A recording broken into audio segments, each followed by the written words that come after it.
This episode is brought to you by Fox One. Watch all 104 matches of the FIFA World Cup live in 4K for just $19.99 a month with 3 days free. Build your own multi-view, choose up to 3 streams, and follow player spotlights. Stay on top of every moment with live stats, highlights, and instant replays. The FIFA World Cup, streaming live on Fox One. Offers are subject to change. See fox.com for complete terms and conditions. And we're live on match day as Doug reaches for a buffalo wing. He's got it! Oh, and he's gone for a can of Pepsi too! What a finish! There's no doubt about it. It just tastes better. Match days deserve Pepsi. Adobe Firefly is the all-in-one creative studio with AI-powered image and video editing for today's creative process. Built for creators of every kind, Firefly helps you generate, edit, and experiment fast. Because the asks aren't getting smaller, the budgets aren't getting bigger, and the timelines, oh yeah, still tight.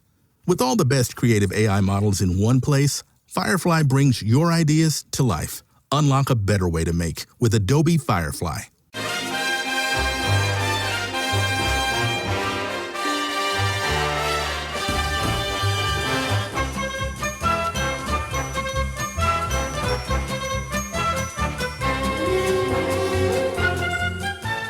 Hello everyone, I'm Chris Wynn and welcome to How We're the Podcast. And I'm sure you all know that when we do a review of the season here on How We're the Podcast, we like to try and do it properly. And I'll leave it to you, the listeners, to decide whether or not we've done that. But we are now well into our 4th hour of going through the 2025-26 season. And this is our 3rd, and I could be wrong on this, but a possibly final part of our season review. But let's just see what happens.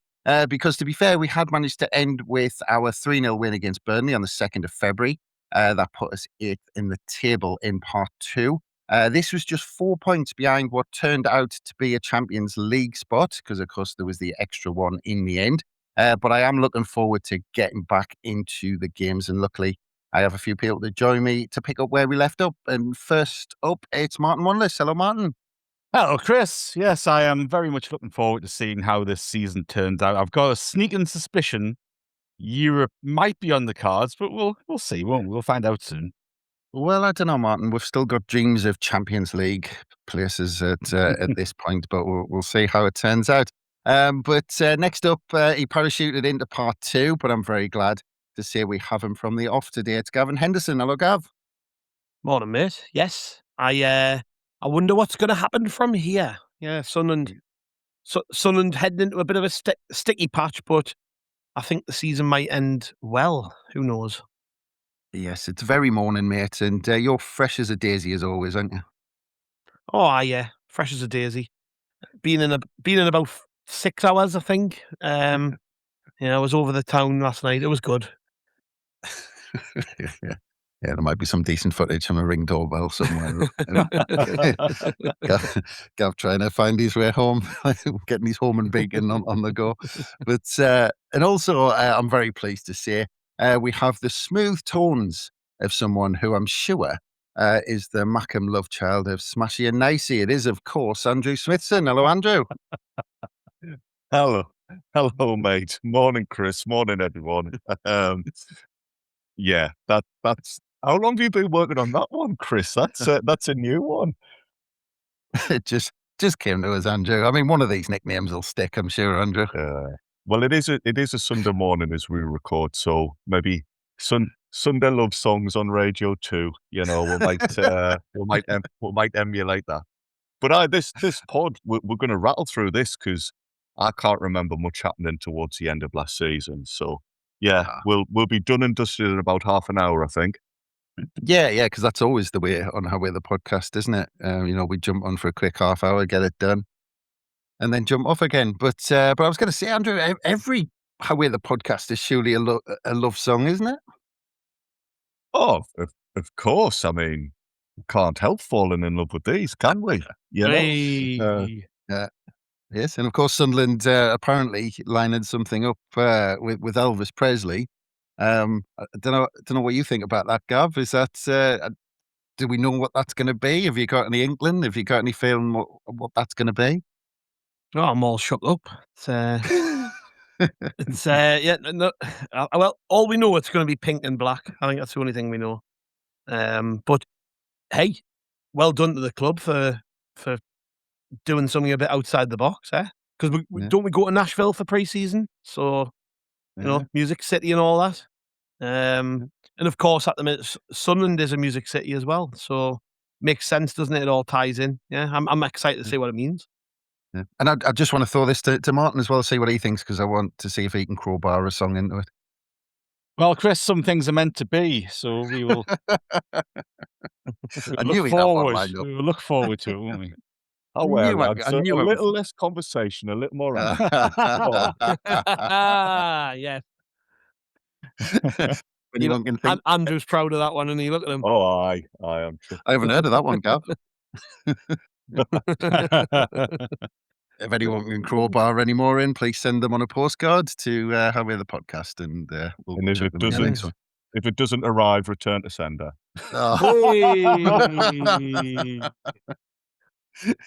Right, I'm going to move on because I'm sure Andrew missed in front of him. He's going to work through. We'll be in for a couple of hours just on that. So, as I said, we just beaten Burnley. This was the 2nd of February. I remember Diarra was absolutely fantastic in that game and should have scored 2, but one was an own goal.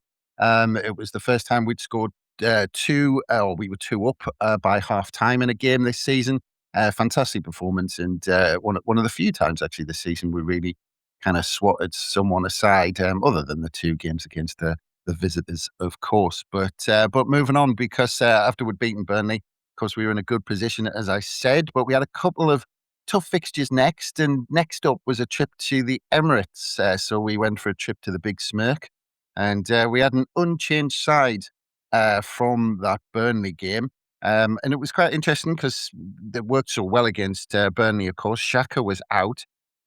It's interesting because Diarra and Siddiqui were in the middle of the park, Talby, and we had Trey Hume on that right-hand side of midfield. That kind of kicked off, I suppose, at Liverpool away, as we said in part 2. But Martin, looking at it again, we talked about Diarra, and Diarra had some comments towards the end of the season. But we're looking at this phase of the season where Xhaka's out and Diarra and Siddiqui are those 2, and Lafay's been moved into a central role.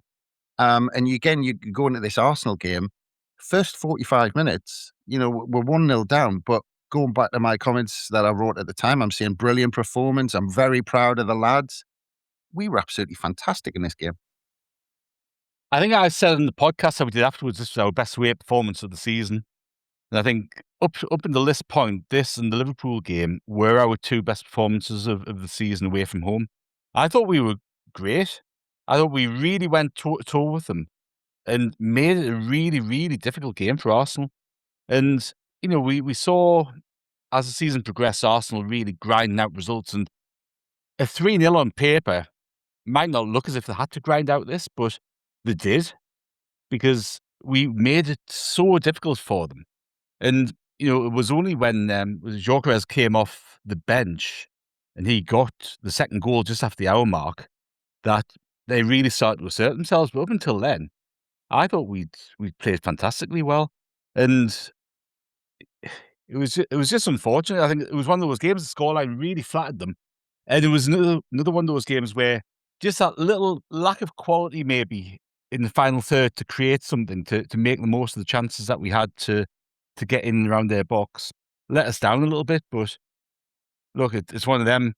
I don't suppose we're going to spend a great deal of time reflecting on this one, but I still think within the performance, it would have given the players a lot of confidence that they could go and match the best team in the country, as Arsenal turned out to be. So, yeah, it was one of those. Look, Angulo made his debut, didn't he? Came on late. That was another talking point in this game. But yeah, it was a scoreline that didn't really reflect the effort and the performance that we put into the game. Yeah. Just quickly on this game, as Martin said, we're not going to reflect it too much, but I will reflect on a little bit more. Gav, just a couple of things on this game. One was Angulo made his debut for Sunderland, coming on a sub for the last 5 minutes for Trey Hume. But one of the other ones was that I'm starting to kind of again, looking through my notes, and I'm starting to write things like, we don't seem to be getting the run of the green necessarily with officials, because Brobby's getting pulled all over in this game, and we're not getting the run of the green with the decisions on that. But the other thing was, there was a VAR check deep into injury time in the first half when it was only 1-0. For Ballard, that almost got kind of swept under the carpet. It was almost this. It was right at the whistle for half time, and I thought this was a penalty, and I was kind of screaming, saying, "What are they doing?" But it was a strange one, wasn't it? That we saw Brobby week in, week out at this point at the beginning when he started getting first team games, just not get any decisions from referees. I think he's probably been, and this is said completely without bias, of course. I think he's been probably the most dubiously officiated player in the Premier League this season. I can't think there mustn't be another player who's been refereed as differently as he has, just because he's strong. He gets nothing really when you can. I know he gives as good as he gets half the time, but that does, because he's a physical player, that shouldn't matter. It shouldn't matter that he's rough and tough, and referees shouldn't think, because they clearly do. They clearly go into the games with a bit of bias and think, "Oh, that Brobby for Sunderland, he's a pusher and puller."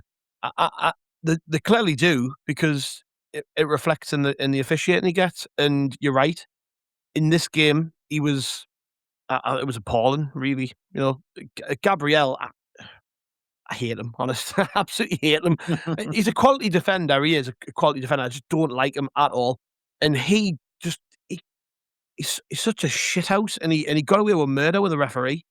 And honestly, when I watched the Champions League final and I saw him miss the penalty, I had this game in mind. I was just thinking, get in, you bugger. But Brobby's, yeah, it went on all season, Chris. It's ridiculous. And I would like to think that over the summer, when surely the PGMOL get together and they talk about like how the season went and what the referees reflect on things and that. If I was a club, I would be, I don't know how they do it, but I would be putting something forward about Brobby and saying, next season you've got to look at this, because the amount of games where he should have had penalties, should have had free kicks, VAR calls went against him or whatever, like all these things have come together, and I just think there isn't another player in the Premier League who was given that treatment. He was all because he's a bit of a throwback, and there isn't another striker in the league who does what he does, where he hoys himself about. Maybe Gyökeres, which is funny. We talked about this game; he scored twice in it, but he's the only other one I think of in the league who's an old school, old fashioned centre forward who holds the ball up and gets into defenders and that, but not in the way Brobby does. And like I say, I think he was treated shockingly. Yep, absolutely. Moving on to the next game, because it was only a few days between the Arsenal game and the next fixture. And as I said, we had a couple of tough ones because it was Liverpool at home next up. And this was the 11th of February. And looking at the league table at the time, we were down in 11th, but Liverpool was 6th and we were only 3 points behind them, Andrew. And the starting lineup, I thought, had a little bit of a surprise because we played so well against Arsenal. But after making his debut in those last 5 minutes at the Emirates, Angulo came straight in for Talby, and Talby dropped to the bench. And I thought in this game, actually, Liverpool had, as I said, was 6th. So considering they were the league champions, were having a bit of a poor season. But I thought, it'd be interesting to ask Liverpool fans actually about this, but I thought Liverpool were absolutely fantastic, and it's one of the few times this season that actually we'd struggled with the opposition. But having said that, the way we are, it was still 0-0 at half time, and actually when they scored the winner, I thought actually we were the better side, and it was against the run of play in that period. Well, very frustratingly, I think you're dead right, Chris, in that this was one of Liverpool's best performances of the season, from what I can tell, and it just so happened to be against us. It needed to be one of the best performances because this was our first loss at the Stadium of Light, if I remember rightly. Yeah. So we were still, even even when we were without Xhaka, even when we were just looking a little bit run down as a team, even then the Stadium Light was always this hard place to come to. And had that been a Liverpool that we've seen in other stages of the season, we probably would have picked up something because, yeah, we were decent. We had a few chances. They just edged it. And I think it was a bit of a frustrating goal. I think Van Dijk maybe was free in the box for a header and then it's gone in. Was it technically an own goal? Might have been a bit of a scruffy one. So at that point, Sunderland did do well, but there were just starting to be question marks about our defending. We'd conceded 3 at West Ham, we'd conceded 3 at Arsenal. We've now conceded a fairly soft goal at home. So it was a good performance, but I remember this period, there's starting to be a few nerves knocking around. I hadn't realised we were as low down as 11th at that point either, Chris. I wonder if people were looking at that and just starting to get a little bit flustered as well. Yeah. Well, I was going to ask you, Martin, because look, it was absolutely chucking it down on this night, really heavy rain. And we mentioned to Gav about the Arsenal game, about Brian Brobby not getting the run of the green. And actually, it was one of the few times we saw Regis Lebris really get kind of animated. And at half time, he was in conversations with the ref and he was pointing at Brian Brobby, clearly saying that he was hard done to. The other thing about this game, Martin, was this was a run of games, and it started with the West Ham away game, and it was a run of 5 games, and that because Xhaka was out, the armband went to Trey Hume in terms of being the captain. And I thought it was nice that during this season he'd had such a brilliant first season in the Premier League, come all the way up with us from League One, and that he got to captain the side 5 times. But it was interesting, the fact that Regis Lebris was getting animated, because he's not a manager who does that sort of thing, is he? No, he's not. And you've seen some managers on the touchline this season, haven't you? And Arteta springs to mind straight away, who are like a bloody jack in the box and they won't sit still. And you can't take anything that they're protesting about seriously, because they protest about literally everything. And Lebris is the opposite. So if Lebris is frustrated and showing it with the referee, you know that something has gone wrong. And wasn't this the game where he actually said afterwards that they'd made a mistake and probably should have had a penalty? I think it wasn't it? Said they'd missed it, and VAR should have given him a penalty in this game. So that was probably the incident that had got him riled up. But as Gav was talking about before, there's a higher bar for a foul against Brian Brobby than there is for anybody else in the league, and it's just wrong. So hopefully that, you'd like to think that'll get rectified in summer, but I think we're living in cloud cuckoo land if we think it will. Trey Hume, brilliant. And, you look through the side, there are so many people who you could potentially give that armband to.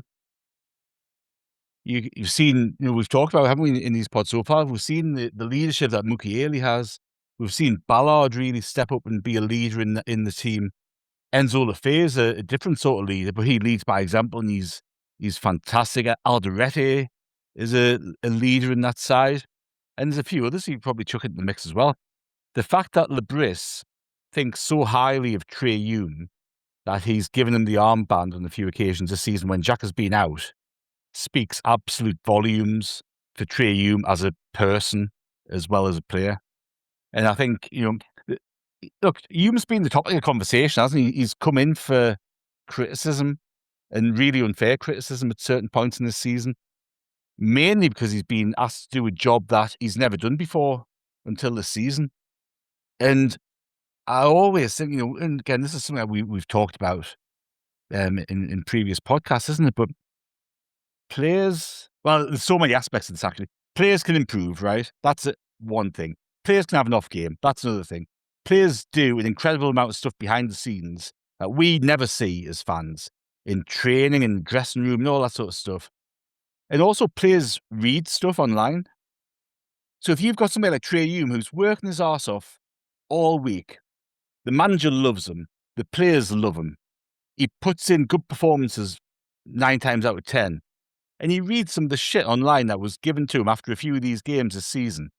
like, give your head a shake, man. If you're dishing that out online, give your head a shake, because it's absolutely bloody ridiculous, right?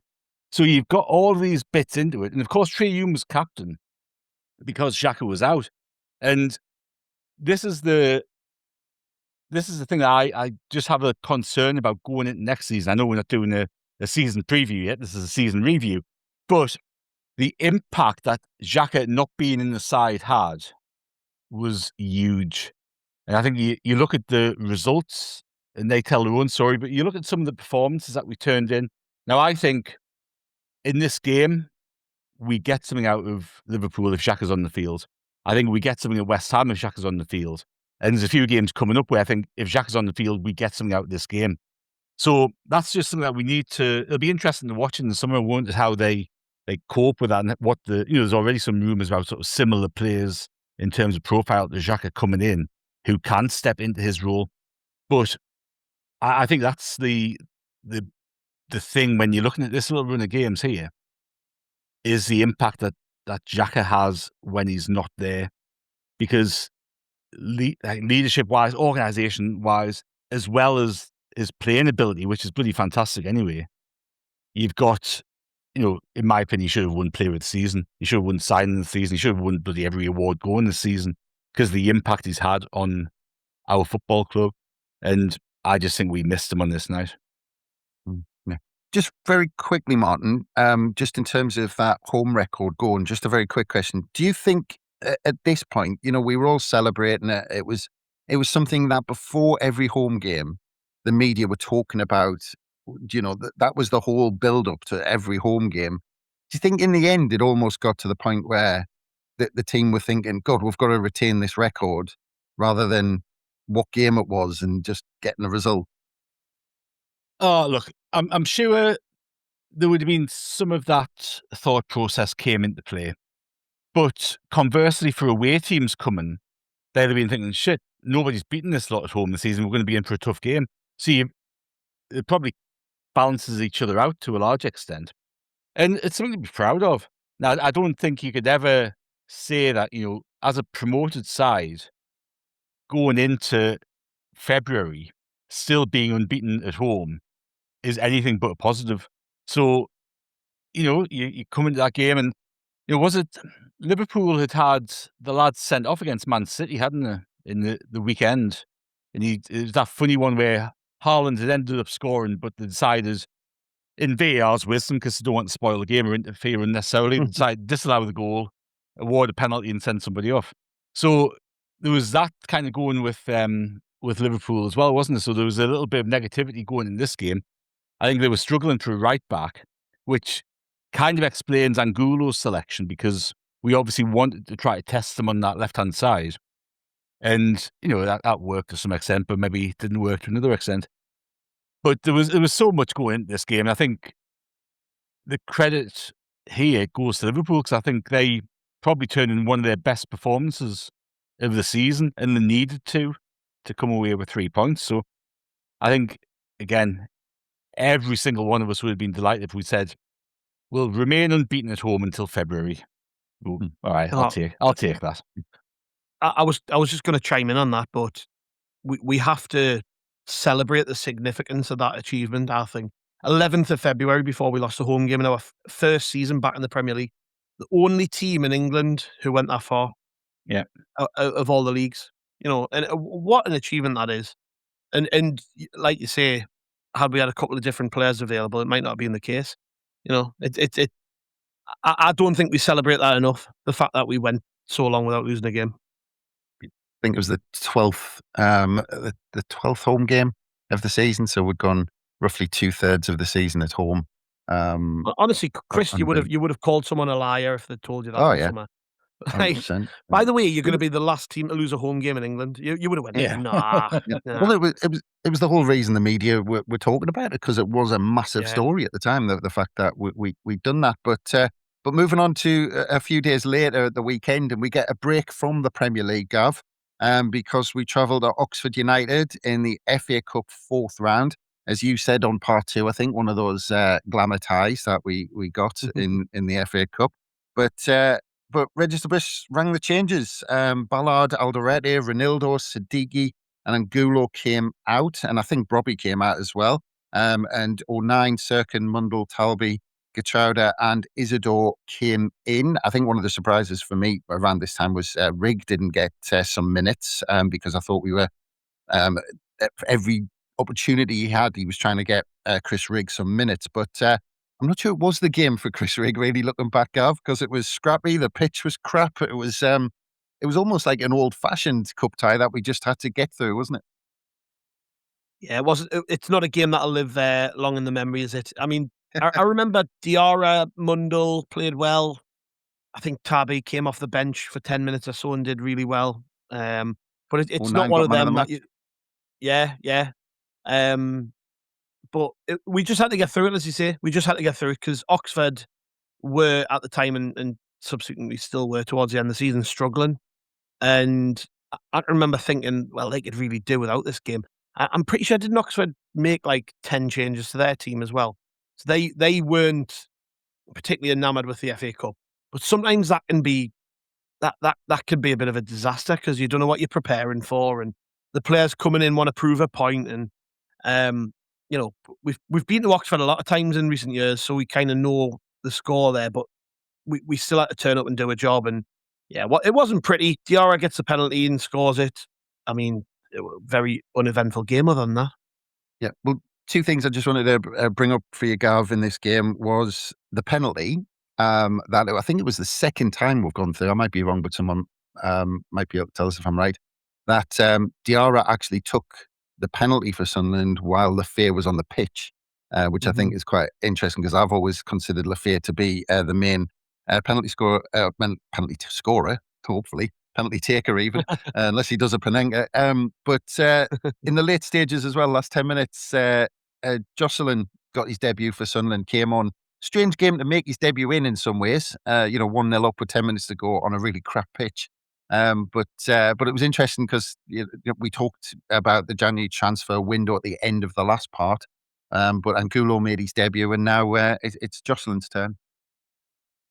Yeah, like I say, I think he did well in the sort of 10, 15 minutes he had on the pitch. Bit of surprise factor, I guess, chucking him on. I don't think Oxford will have done any prep on him because we didn't even know what he was about, did we?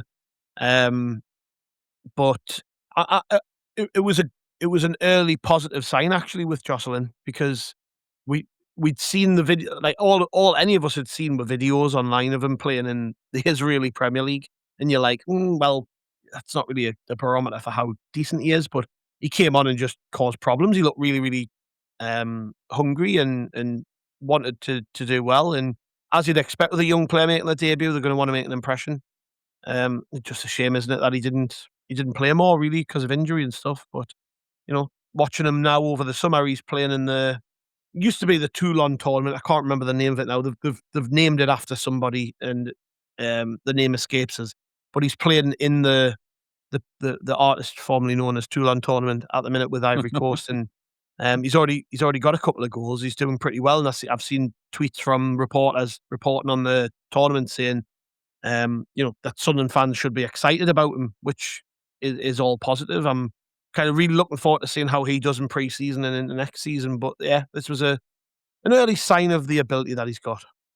Yeah, it was, and that brings us nicely into the next fixture, Andrew, because we've got Fulham coming to town, and we've lost our home record, as we said, against Liverpool in the previous Premier League game. But this is the 22nd of February, and I think Register Bliss pulled a couple of surprises in this one. A couple were forced. That Dennis Sirkin was injured, so Hume moved out to left back, which I think sometimes can make us a little bit lopsided. But the big one was that Jocelyn came into the starting 11 and started, and Talby was on the bench. Xhaka returned on the bench as well. So it was kind of an attacking formation with Diarra, Siddiqui and Lafayette in that triangle in midfield, and Jocelyn and Angulo out wide. So we went pretty attacking for this game. But and again, looking back on my notes, it says we looked sharp earlier on, but it was stunted by early injuries in this game. Michele went off after 10 minutes for Getrauda, and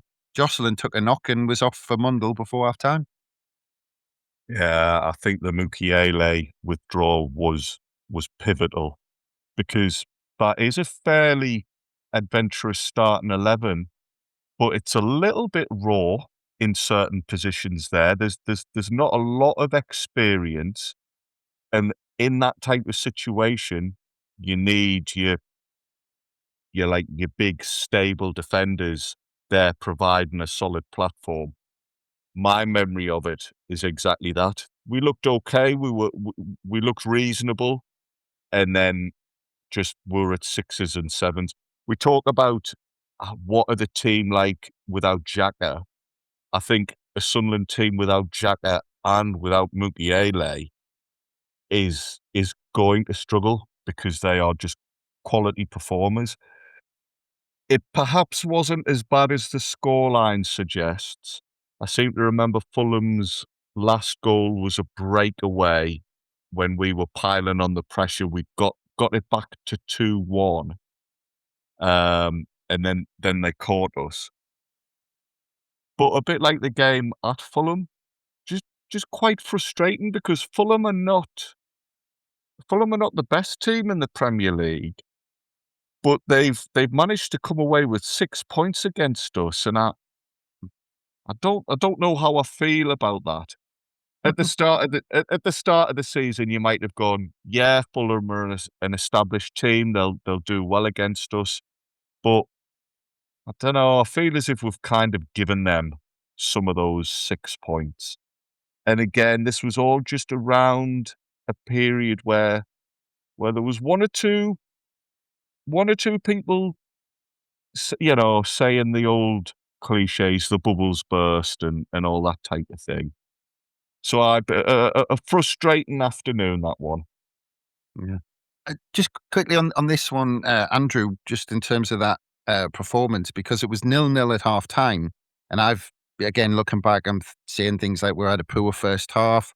The injuries didn't help, but we had one shot on target. We've got no rhythm into the game. But at the end of the first half, there was nothing between the two sides, according to what I'm writing here, anyway. But previously in this season, we'd gone into games like that and stayed in games and then had the best of the big moments. But this was one of those occasions where that game plan went against us because Fulham had the best of the big moments in that second half. Well, without wanting to dredge up bad news, was this the one where Mundell at 0-0 had a really good opportunity and missed it? So that was another moment where had things gone differently, the game would have panned out in a completely different direction. So, like I said, I don't want to focus too much on it because anyone can miss, but that was another incident in the game where just you suddenly felt flat.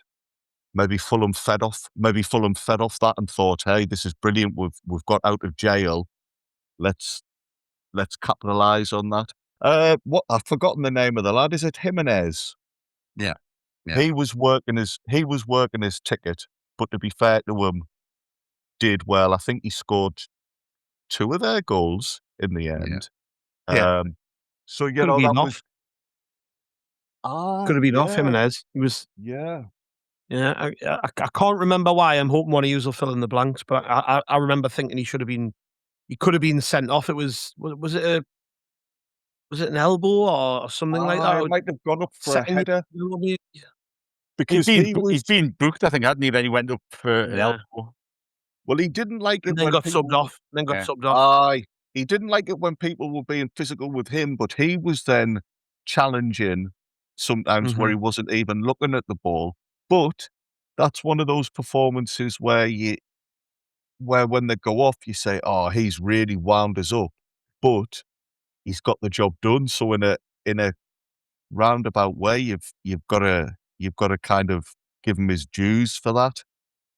So yeah, there's another refereeing decision. That was another talking point round about this period in the season. We were a little bit unimpressed with how Sunderland were doing, and we weren't using this as an excuse, but we were saying most weeks things might have been different had we got that call. Yeah, and I was just looking at the penalty for Fulham as well, and I remember it could have been Siddiqui or Brobby who gave that penalty away because we were just throwing Fulham players all over Well, on that go and go. Point on penalties, by the way. You mentioned Diarra taking the one against Oxford. It was that bad that then Enzo took the penalty in the next game. I know Diarra was off the pitch at that point, but I wonder had he been on the pitch, would he have taken it? Well, he took a step, didn't he, for that Oxford one, which I never like. Oh, I hate Yeah. it, mate. When you watch that Champions League final and you see the way that Arsenal lost it, and you just think, God's sake, man, just run up and belt the ball. Like I hate stuttered run ups. What was it? Chris Rigg said, "Stuttered run ups are walk." It's interesting. I don't think we covered this in the Brentford game earlier in the season because Lefay took a penalty in that game. I think is that the right game? And afterwards, because Diarra wanted to take it, and he said, "Oh, yeah, Diarra won't take it. He'll take some another day when I'm on the pitch. We'll share it, kind of thing." And obviously, Diarra had such a long spell out injured that Lefay had assumed responsibility for penalties. But had he taken another one since that Penegro? I know he took one in the shootout at Everton. But I'm not sure if we'd had another one up until Oxford. So it was kind of interesting. Obviously, there's another one that we'll talk about very soon that Diarra took, which was worse than the Oxford one, but still went in. But I must admit, if Lefay's on the field, he takes penalties for me because he's just composed and you got confidence in him, haven't you? And you know as well, he's never going to make that mistake again that he made against Brentford. Never ever. Well, if he does, he's a fool. he'd already taken one against that Brentford goalkeeper, so I think he was perhaps trying to do something different. Had Diarra been playing, that probably was a time when he says, "Listen, I've already had one against this keeper." Yeah, there you go. But in this particular game against Fulham, and we're talking about penalties, we're talking about refereeing decisions. I seem to remember their penalty was given after a lengthy VAR. Yeah. And wasn't there a bit of disgruntlement because it was something like they technically were offside, but the Broby foul took precedence over. There was a bit of a which is one there, which is absolute nonsense. They just at this point of the season, they're making up rules to suit the decisions that they've made because that's nonsense. And it's interesting actually because Jimenez had scored a couple of minutes after Mundell missed from a corner, and our marking was awful. We were all over the place. But this is another instance where the ball goes in the box. I don't know whether they're trying to overcompensate for giving Jimenez that free space or what, but there's people are trying to do it, like really pull and tug and hold people left, right, and centre. And yes, he was offside. And I still haven't read a good explanation why the foul before the game's restarted takes precedence over the offside that was happening. Like it's nonsensical. By the end of the season, particularly against Chelsea, it was the case where if the ball wasn't in play from a corner, it was fair game because Luke O'Nien kept getting ragged down to the deck. So, yeah. And it was a strange one. And just with we got a penalty as well in this game, if I remember rightly, and Ballard was absolutely fantastic to win that penalty. He put a bit of kind of energy into Sunderland at that point, and we could have easily taken something out of the game if those chances had gone for us. But I think I'm going to come to Martin with the next one because we've got Bournemouth away from home, and Granit Xhaka was back in the side. Lebris made 4 changes for this game. Brobby was out, and Mayenda got the nod over Isidore in this game.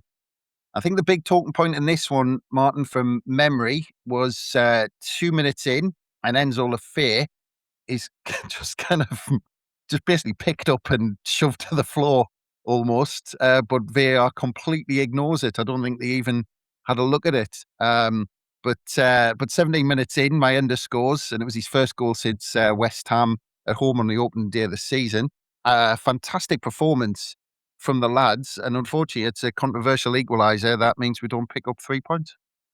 Oh, this was the next in the instalment of Jared Gillett's horrendous games refereeing Sunderland, wasn't it? It was just a catalogue of errors from officials.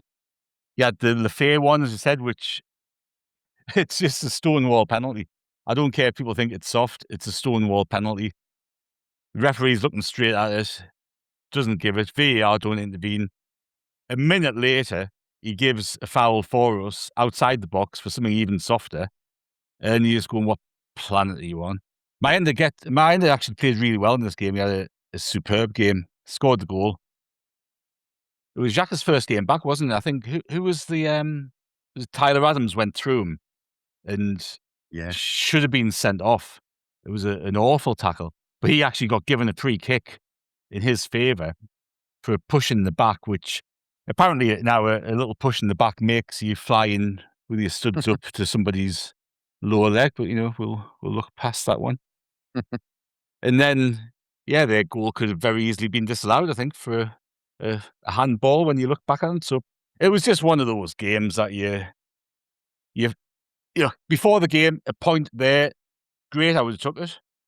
It's one of those games afterwards you're going, we've been done out of 3 points there because we actually played really well.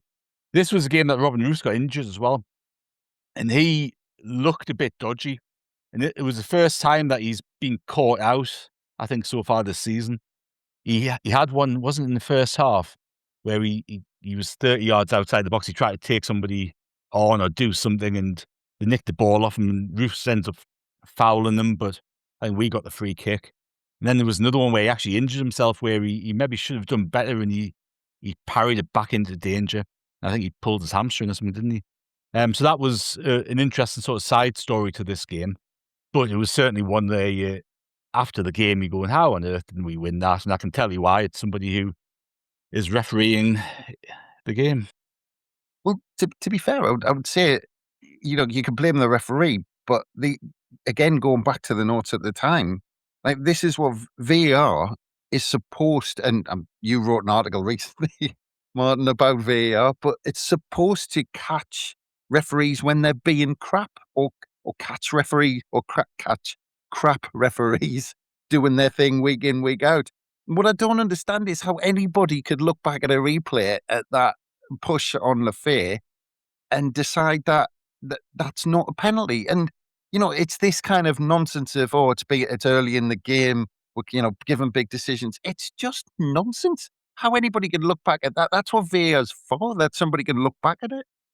Look, I actually think they hadn't, but he sat down and made the cup of coffee on this game before the foul happened, because it was just so bloody obvious. You can look at this in a couple of different ways, right? And the thing that you want is consistency in application. So these incidents that we've talked about, right? The Lafayette penalty incident, the potential sending off for the foul on Xhaka, Bournemouth's goal. If they go, look, it's got to be absolutely clear and obvious. It's got to be a clear and obvious mistake from the referee.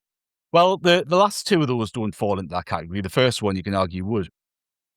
If VAR was applied consistently like that, where they go, unless it's an absolute howler by the referee, we're not going to intervene.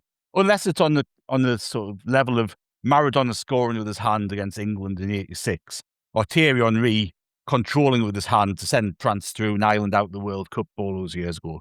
Unless it's something of that magnitude, then we're not going to intervene.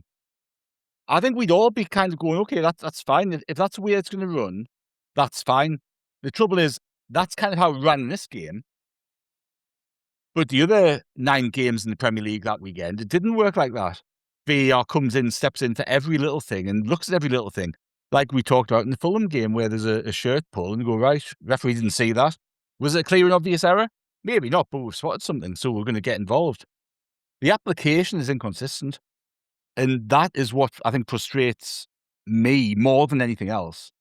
It's you don't know what you're going to get from one game to the next, or even one half to the next in some occasions.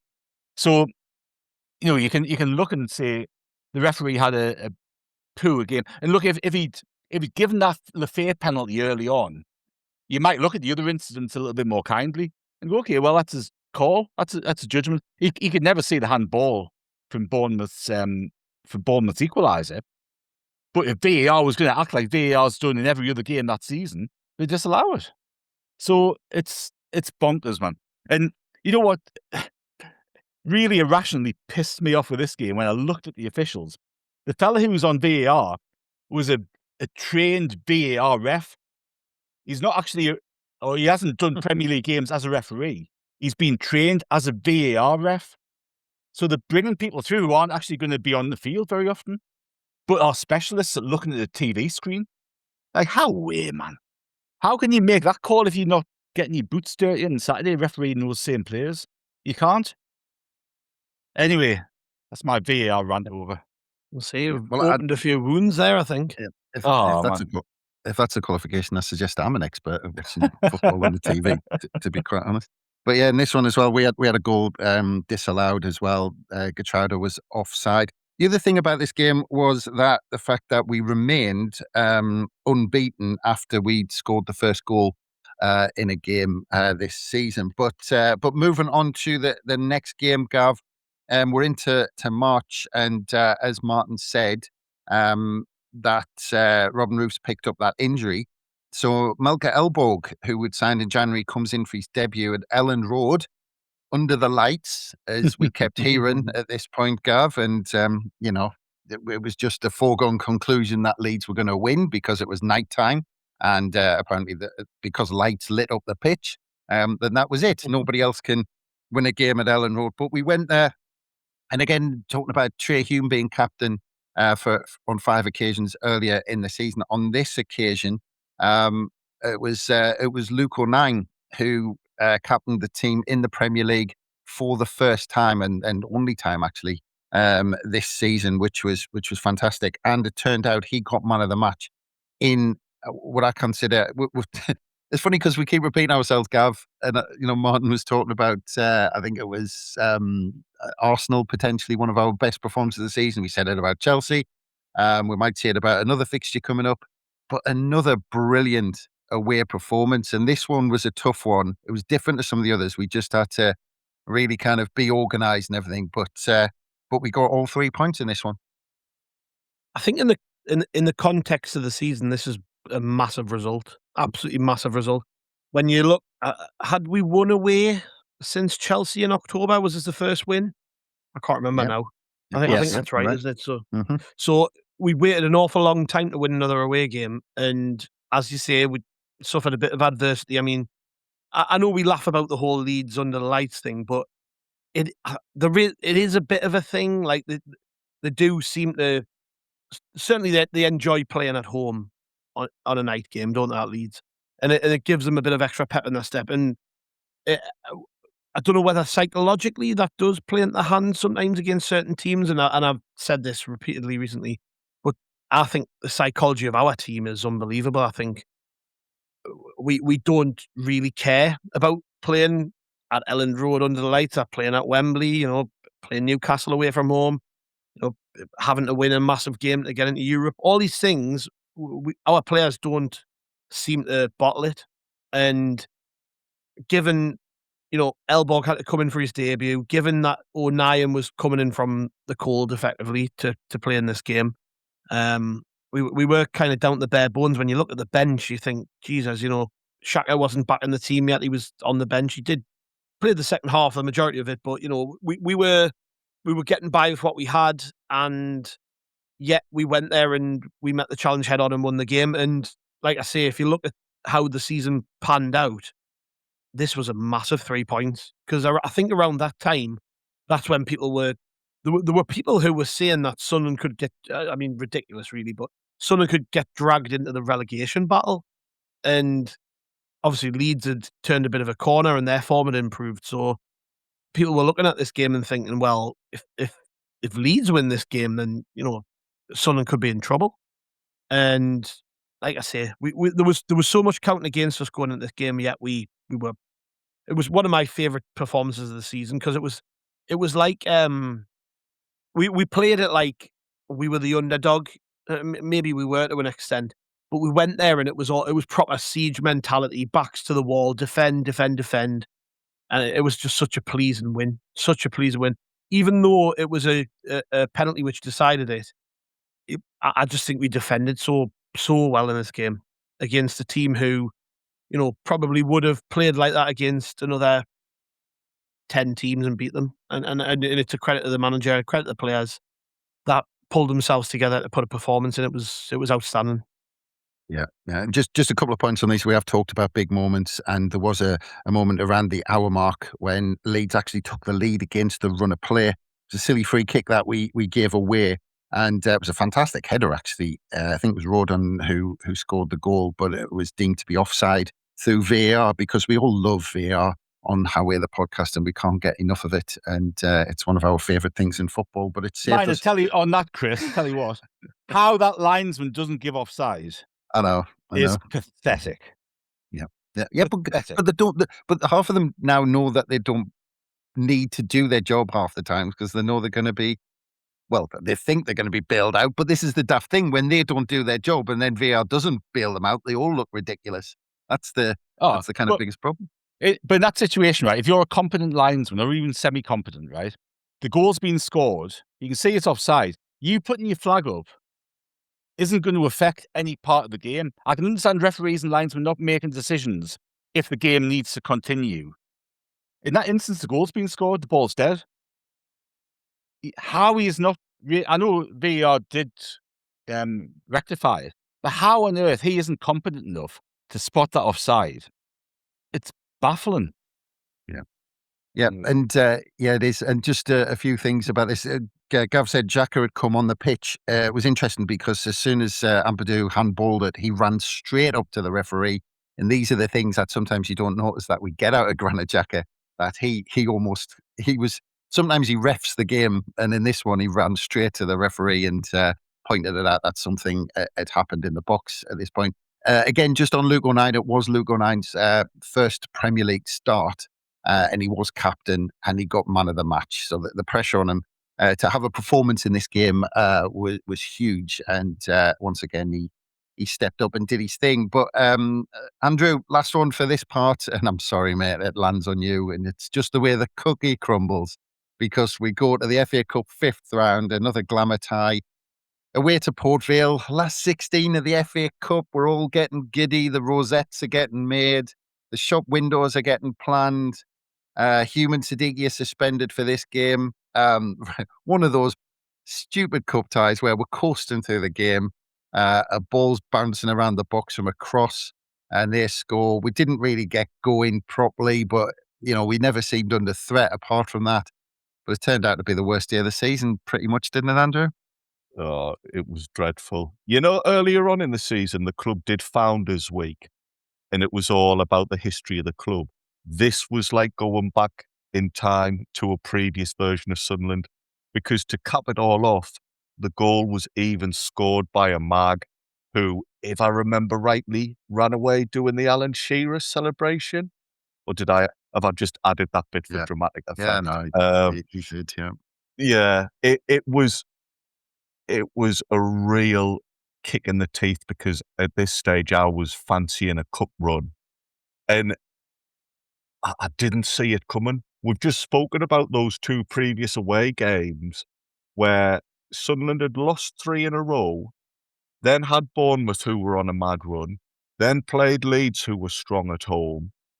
But we'd come out of those 2 hurdles suddenly looking strong again. The mood was up. I mean, against Leeds, we even had a goalkeeper in who'd never played in the Premier League before, and he'd kept a clean sheet.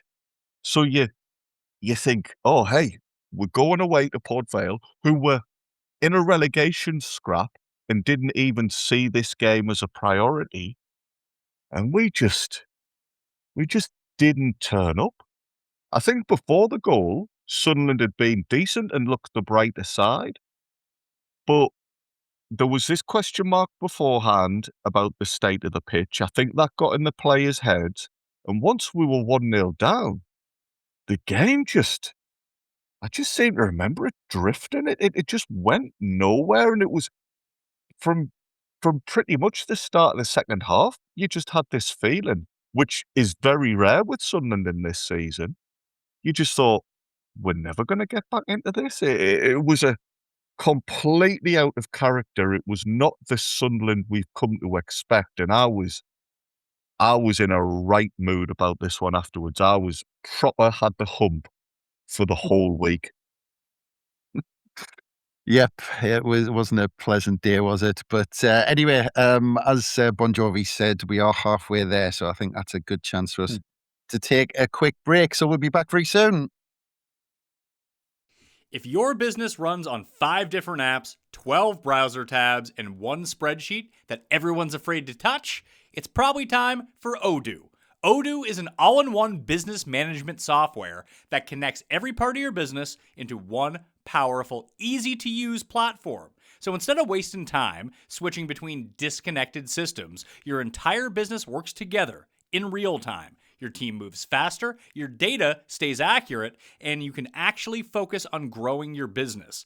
Let one unified system run your entire business. From the first opportunity to the final payment, everything works together in one place. Whether you're a small business or managing a large operation, Odoo gives you one flexible platform built to grow with you. Learn more at odoo.com. That's ODOO.com. Starting a business can seem like a daunting task, unless you have a partner like Shopify. They have the tools you need to start and grow your business. From designing a website to marketing to selling and beyond, Shopify can help with everything you need. There's a reason millions of companies like Mattel, Heinz, and Allbirds continue to trust and use them. With Shopify on your side, turn your big business idea into... Sign up for your $1 per month trial at shopify.com/special offer. Yes! Yes! A Lego set is a gift that always clicks. And clicks. Ooh, ooh, and clicks. For kids who love to save the day, choose a Lego set. A gift that always clicks. Faraday presenta Ojos con Alergia y Picazón contra el jardinero. Y el ganador es Faraday Extra Fuerte. Para aliviar la picazón de los ojos por alergia, actúa más rápido y supera a Claritin y Flonase aún a las 24 horas. Faraday, adelante. And welcome back to How We're the Podcast. And we are getting into the final stages of the season. And we have just covered the Port Vale game in the cup, and we did kind of skip over it quite quickly because it wasn't a particularly pleasant day. So Andrew, I'm going to come back to you on the next. Oh no, Andrew. Again. Sorry, mate. But I will come to you, Andrew, because it was Brighton at home.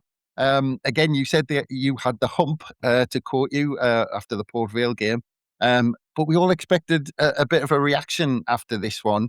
But it was a bit of a crap game, bit of a dull game, one of those kind of miserable days at the stadium tonight where the weather's not great, it's a bit grey, but the game just didn't get going. We had a goal ruled out through offside in the second half, but Brighton scored the only goal of the game.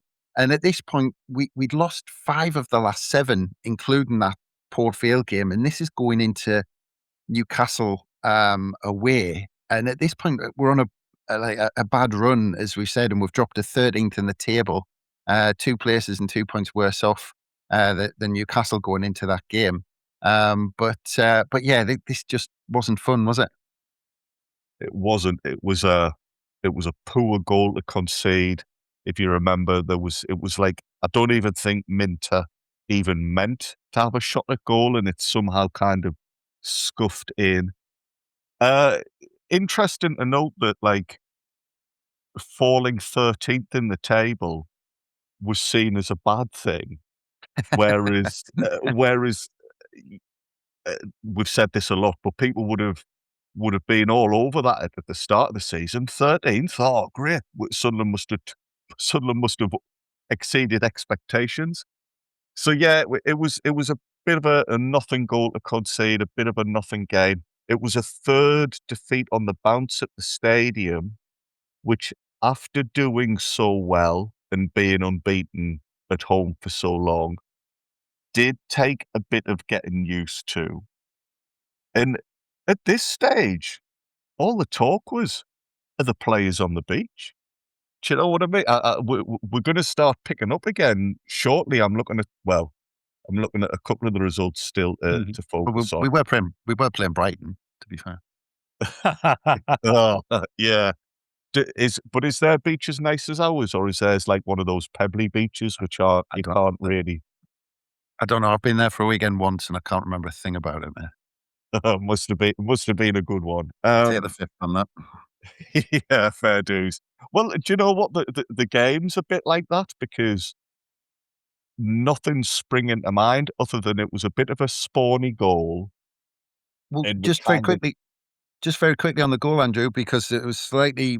I remember we had a bee in our bonnet after the game because it was the one off the corner when Diarra was pushed over in the box and then stayed down.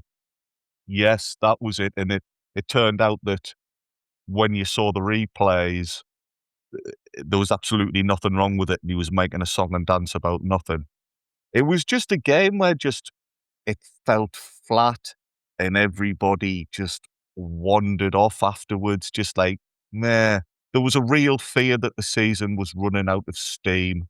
And have we put all of our effort into staying up? And now it's just going to be a boring couple of months. I think at this point, I wonder if this is when, behind the scenes, the players did a bit of soul searching and thought, actually, we need to get a grip of ourselves now and just get back to the things that we're doing well, because this wasn't a Sunderland performance that we'd come to expect. It's interesting when you look back on this game, though, because I would maybe chuck something in that this wasn't too dissimilar to some other performances this season, and it was those little moments that turned the game. You know, you had that brilliant save from Elborg very early on, where from point blank he saved the, I think it was Hinchelwood who had the shot, wasn't it? But then we had a few opportunities, and Chris Rigg. This is when Chris Rigg came into the team and started playing really well on the right hand side. You had the goal. This is one where Alderete headed down, Chris Rigg scored, and that was given offside. Yes. Very shortly after, we did really well closing their keeper down. Robbie had a great chance from just outside the box, and he lashed it over and perhaps should have scored. Their goal, not only did Diarra let himself down, and I don't think he'll do that again, but really when you look at it, it should have been disallowed for offside, because there was a lad stood in front of Elborg and he was offside and he was disrupting his view. And there was a few other chances that we had towards the end of the game that we just couldn't convert. But the thing that when you look through this spell of the season, if you look at the bench that we had that day, and we've talked about strength and depth and the players that we've had to make changes and all that sort of stuff. On the bench that day were Simon Moore, Jensen Jones, Dennis Serkin, Luke O'Nien, Jack Whittaker, Jaden Jones, Harrison Jones, Mayenda and Isidore. So this is a point of the season where we are really getting down to bare bones. And we know from Labrissa's time here that he is reluctant to put subs on unless he's got full confidence that they are going to impact the game. And, some of those lads there with the best will in the world in this season, they are filling spots just to have numbers, aren't they? They're just making numbers up. So we had all of this going on. Ballard went off shortly after they scored as well. I think he went off injured, didn't he? That's when he was hamstring. Yeah, O'Nien came on. So you had all of these things going against us here. But it was just a couple of little moments that decided the game. And it's easy to look back, because as Andrew said, this was the third successive home defeat. But coming off the back of that Port Vale game, especially, made it feel a lot worse, because you're kind of going, all right, if we're out the cup, it's really disappointing playing against a side in that position of the league at that stage of the competition. I was all bloody set for Wembley, me. If we'd won this game, it kind of compounds that a little bit. It makes it a little bit better. Sorry, this defeat compounded that defeat at Port Vale, because it just makes it feel blurred, doesn't it? Because then you're going into this next game, and then did we have a 2-week break or a 3-week break after that? Yeah. So you're coming into this run, and you go, and this does not set us up well for what's going to come next. Yeah, and I need to say thank you to Martin for lining me up, because Sunderland's bench that day was definitely keeping up with the Joneses, as I've said a few times this season. But go on, it Gav. was one of them benches, though, where the lads on the bench will always be able to tell their mates, I was on the bench in the Premier League. Oh, yeah. When they sign for clubs in like the Northern League in 8 years' time, it'll be like, Joe Bloggs, who appeared on the bench for Sunderland in the Premier League, has signed a 2-year deal. But to be fair to the lads like who were on the bench, they'll have learned an awful lot from even just being on the bench that day. It's probably one of those things that the academy are really proud of, that so many of the players ended up on there. And it makes you think as well, and it's totally digressing this, but it makes you think as well, had we still been in the Championship or League One or something, how many of these lads would be first teamers now, But no, look, the only thing I would add to any of this, I remember on the way to the game, I was in the car with my dad, and my dad had pretty much, he's not like this. He's a bit like me. He's really positive about Sunderland all the time. And he was a bit down on Rig. He said, I just don't think he's up the standard for the Premier League. Like, I don't think he'll quite cut it, because we were speculating that he would start this game. And then obviously he was in the starting 11 and he was outstanding. He was the best player on the pitch. And this was the turning point for Rig, I think. I think this game was when he really started to turn up and show his quality. And obviously, as we're about to go on to, but he was brilliant pretty much every other time he appeared on the pitch for the rest of the season. Yeah, and those young lads, all they do sometimes is make it difficult years down the line when somebody says, what's the lineup and who was on the bench for this game? And you go, oh, bloody hell. It's always those young lads who were on the bench a few times that you always forget. But Gav, like you said, you did say going into this next game. And look, we talked about the games against Newcastle a lot in various pods across whether it's best moments or whatever it's been. But let's put it into context as just getting how big this game is, because we've said we'd lost 5 out of 7, and including the Port Vale game. Going into this game, we've just had a poor performance at home against Brighton, which we all thought was our chance to pick up some momentum going into that derby. It's about as bad a run as we've had all season. We've dropped to the bottom half of the table, which, as Andrew said, isn't necessarily a bad thing on its own, but in the context of where we were second in October and all that, people are going, we're slipping down the table. We're actually 2 places and 2 points worse off than Newcastle going into that game. I think, in what happened at St James's, all of that gets a little bit lost in terms of that run we're on, doesn't it?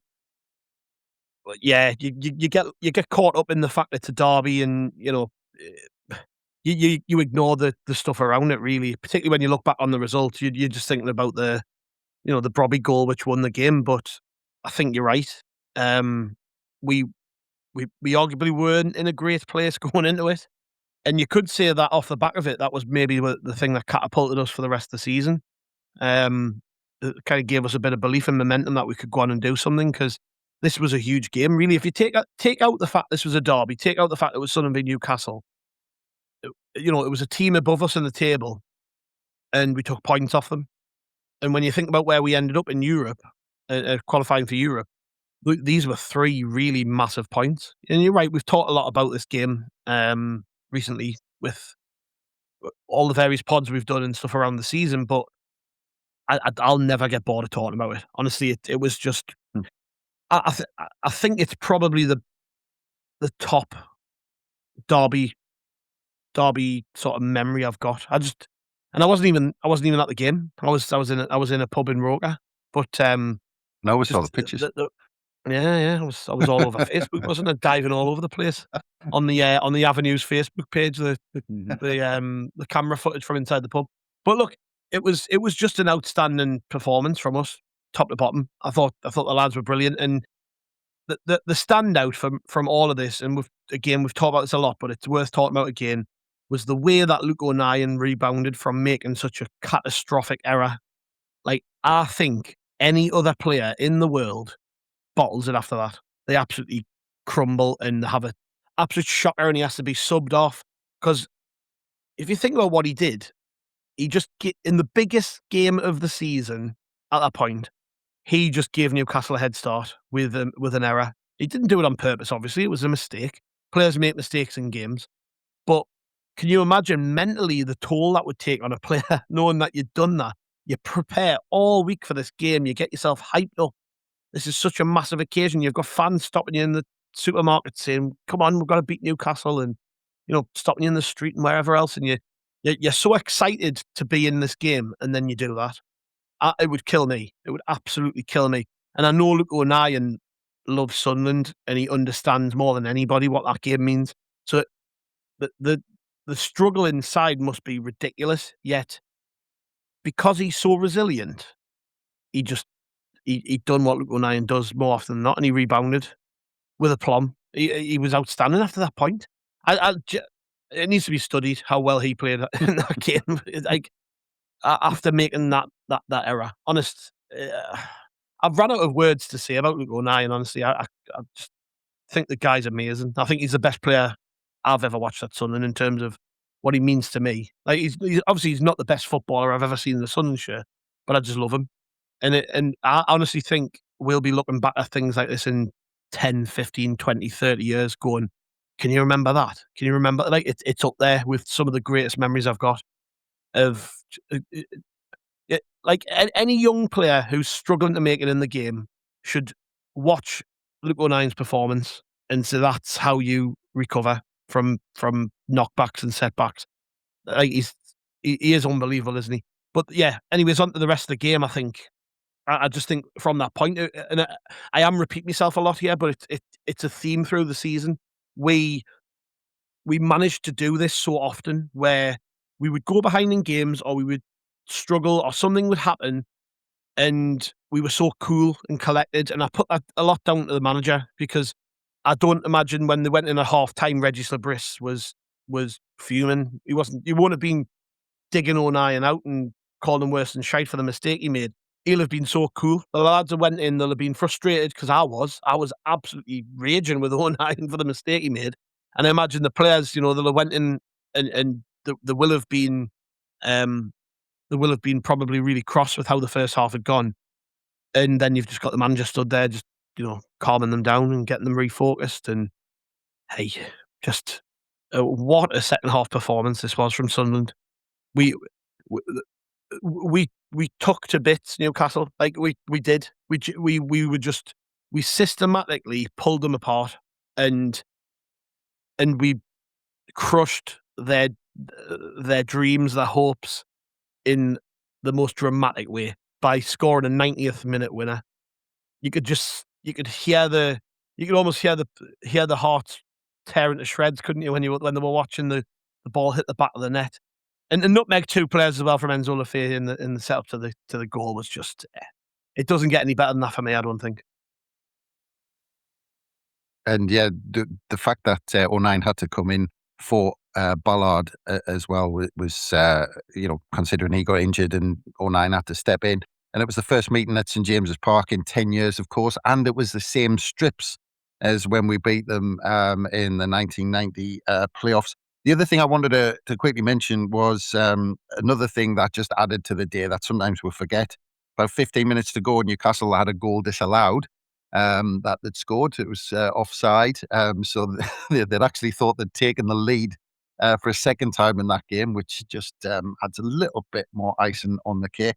The other thing I wanted to mention was Gatrada on this day because he had reported early in the second half, I think, that somebody had made some racist comments from the crowd and he was getting a run in the side at this point. And I just wanted to mention that I think I'm going off the 90th minute and I can't remember exactly whether it was before or after we scored, but Gatrada basically made a match-saving challenge in our own 6-yard box. Yeah. And he was absolutely fantastic on this day. And as much as I do want to skip over Andrew for the next game because we won it, I'm not going to because I'm nice, Andrew. So I'm going to come to you on the next game, which is Spurs at home. And Trey Hume is dropped to the bench for this one.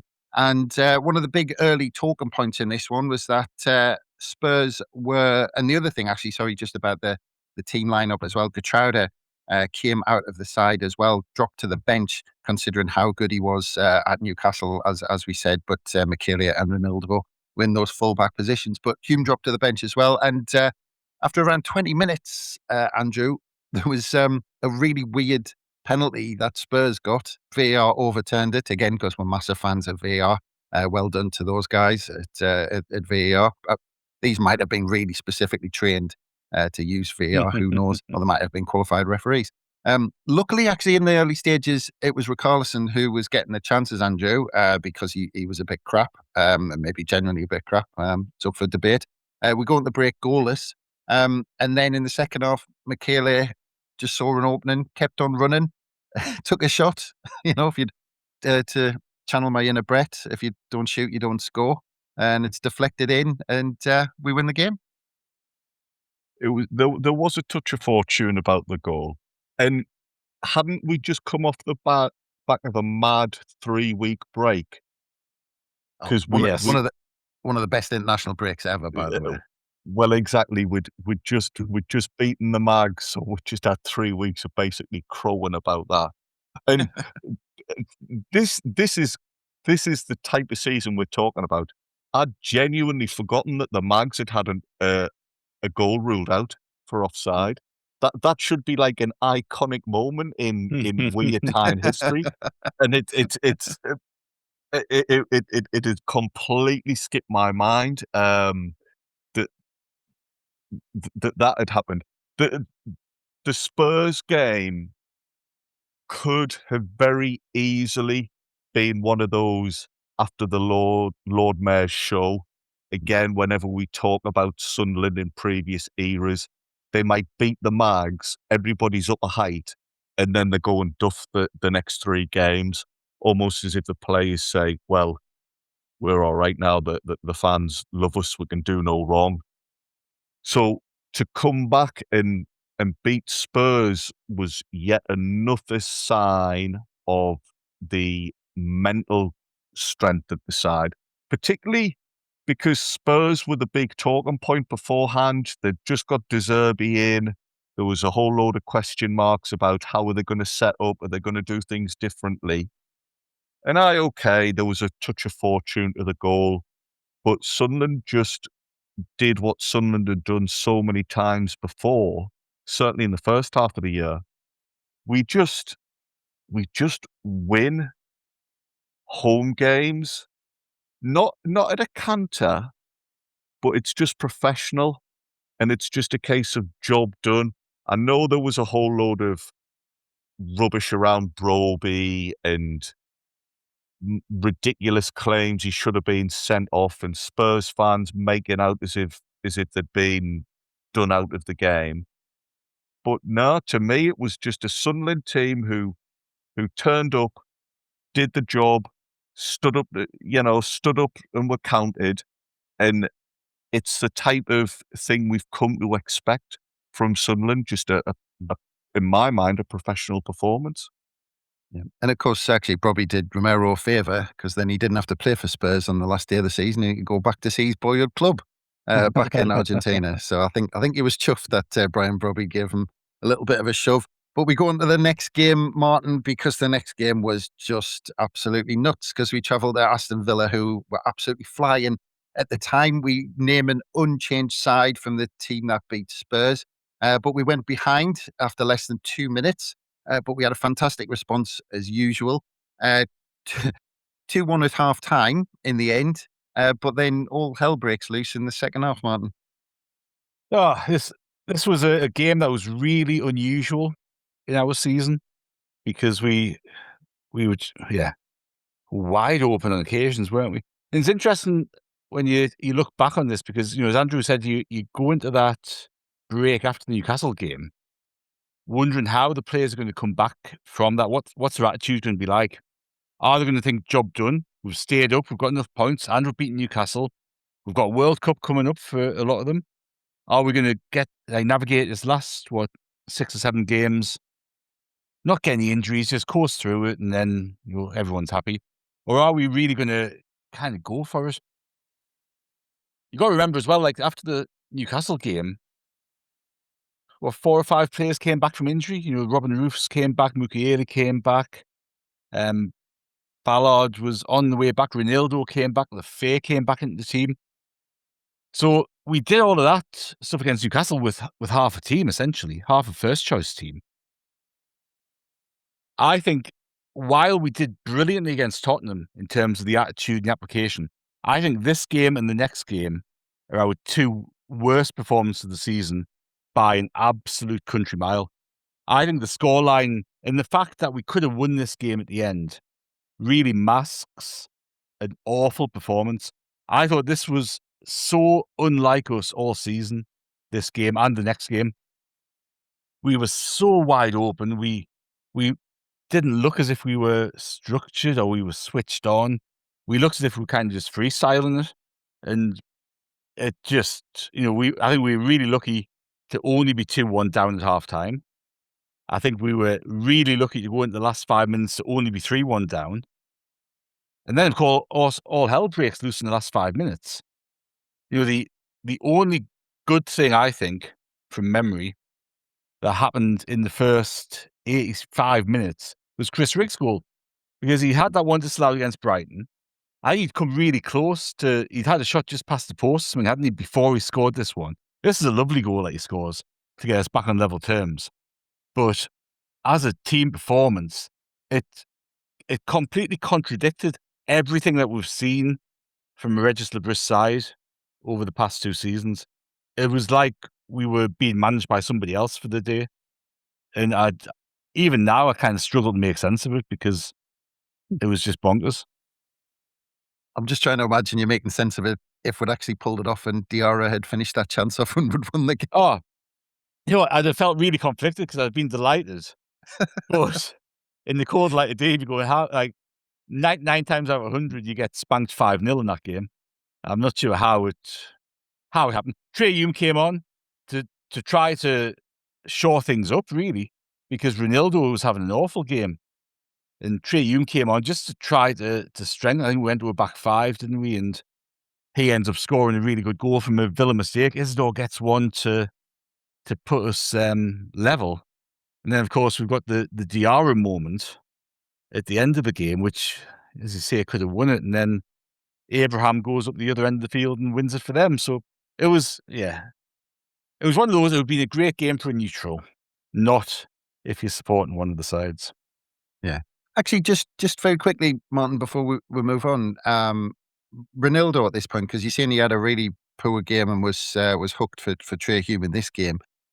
Looking back at that dodgy penalty against Spurs, he also had that weird moment where he kind of dove, didn't he? And he laid on the floor while they took a quick throw in, and they ended up almost getting a penalty off it. And Ronaldo was going through a bit of an iffy patch at this point, wasn't he? I think he came back into form towards the latter stage of the season, but I think you look at his form pre-AFCON and then up to this point after AFCON, I don't think he played well in this spell. He obviously had a couple of injury concerns and all that sort of stuff, but I don't think he was... He certainly wasn't the player that we saw in the first half of the season. But, you know, he did come back into form. But that's going to be an interesting one to watch over the summer, whether we actually go for a first choice left back or we go for somebody to back up. Ronaldo obviously was certain leaving. But yeah, look, I think you look at this game, you look at the West Ham game earlier in the season where he was just all over the place, and he's got that in his locker. When he's on his game, I think he's superb, but he's got a tendency to have a really, really off game, and this was one of them. Yeah, and that leads us perfectly into the next game, and apologies in advance, Gav, it's just the way the cookie crumbles, drops to you, because talking about Ronaldo's form, he's actually dropped ahead of this game. He's on the bench. Trey Hume actually turns out at left back. Michele's at right back. But again, a really strange one, Gav. You know, Martin was saying it was the one of the worst performances, if not the worst performance of the season. Probably eventually by the end it was, but I was writing my notes at the time, and I was saying actually in the first 15 minutes that we were probably the better side. But then they scored their first, and then everything else they hit after that went in. And there was a strange thing that Forest, I don't know if you remember this, Gav, probably from where you sit in the stadium, you probably remember this. But Forest kept taking short corners, and not once did we react to it. They kept taking them and taking them and taking them. Nobody ran out to do it, and it ended up a 5-0 defeat. But the whole night was just odd that and again, maybe, as Martin said, followed on from the Villa game, but we just didn't seem on it like we had been in earlier in the season. What was really irritating about this was I went into it with so much optimism. I think I would have to listen back, but I'm pretty sure on the preview pod we all predicted like big Sunderland wins. I think it was Johnny, wasn't it? I think Johnny predicted like a 3 or 4-0 Sunderland win. Oh, well, that's now you do that every week, Gav. Doesn't matter who we're playing. But it had a good feel about it going into the game because obviously Forest was struggling. There was the unveiling of the Welcome to Sunderland sign. I get an official unveiling anyways that night. And we just had a bit of positivity going into this, and it just came crumbling down relatively quickly. And this might sound ridiculous as I say this, but hear us out. In the second half, we played pretty well, and right at the start of it, there was that ridiculous decision to rule out the goal from who was it who scored? Was it Ballard nodded it across, didn't he? But I can't remember who put it in the back of the net now. Was it Ballard? I think it was Ballard scored and Mukiele yes, slid through, didn't he? Well, it was never ever a foul. Another one of those occasions where we've been absolutely duffed by crap officiating. But had that had gone in, there was genuinely a feeling in that you remember, Andrew, it was so positive, it was bouncing in there for some reason. I think people had kind of got over very quickly the fact we were getting hammered 4-0. And most people who wanted to piss off had pissed off. So the ground was sort of 3/4 full at this point. And if that goal goes in, I honestly reckon we would have probably got another couple. We might not have got level. I'm not saying we would have produced a ridiculous comeback and came from 4-0 down to draw 4s each or whatever. But I reckon we would have given it a good goal. And yeah, crap officiating kind of duffed us on that occasion. But look, it was definitely the worst performance of the season from the team. Nobody saw it coming. And again, to repeatedly repeat myself, but after this game, we did recover well. So, it wasn't like this could have crushed us, and it didn't. And you've got to say in hindsight, actually, that Forest were just motoring. They knew they needed to win the game, and we maybe didn't have that same desire as they did, which isn't easy to say, but it's true. I think Forest they turned up and knew they had to get a result to make sure that they were safe. And they looked very, very good, but you mentioned it kind of there. I think they had 6 shots on target and they put 5 in the back of the net. So it wasn't like we got battered by them. I think we actually had the lion's share of possession over the game. So, hey, luckily it didn't define our season, but it could have underlined it. It could have been the day where everything ground to a halt, and any hope we had of Europe would have been crushed because a lot of teams would have wilted, but thankfully we didn't. Yeah, a couple of defeats there, and we dropped down to 12th in the table. That's moving into the Wolves game away from home. And again, another frustrating day, Andrew, that it could have been all 3 points. Took the lead after 17 minutes after Michaela gave us the lead. Around 25 minutes gone, though, Dan Ballard had a bit of a hairy moment, didn't he? My best Dr. Evil laugh. Yeah. Is that the only note you had for this pod? I've got to get that. Got to get that gag in. That's all I had. That's it. We can laugh about it now, and in a way, it kind of worked out because the back four for the final few games, whilst Ballard was suspended, did really well. But yeah, there was a real anger. And again, I feel as if during this section of the season, there's a lot of VAR disputes and disgruntlement and arguments. Do you remember recently Enzo Lefebvre was interviewed and somebody asked him, at what point will you start preparing for next season? And he said something like, we've already been preparing for next season. We've been doing it the last few weeks. that just chimed with me when Martin was talking about how that Aston Villa game was so out of character. And then the Forest game was just, I don't know what it was. I wonder if something was happening and if the team were trying to do something different and looking to develop. Because these last 4 games, starting with the Wolves performance, I thought Sunderland were excellent. They had something different to them. They had more of an attacking threat, particularly in the final 3 games.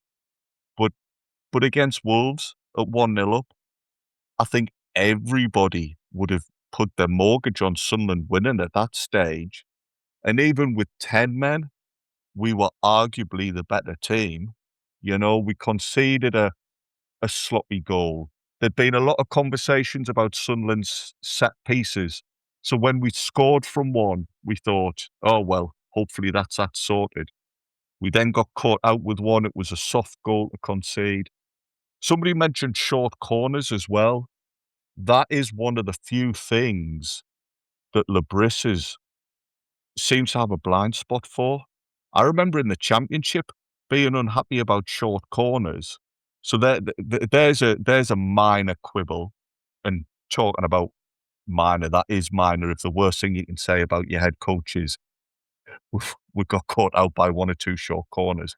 But yeah, against Wolves, even with 10 men, we played well. We had the better chances, and I went away from this game just feeling robbed, having a real sense of injustice, because in the aftermath, we saw all the contradictions. We saw all the evidence of more significant hair pulls getting left or ignored, whereas this one seemed to get pulled up.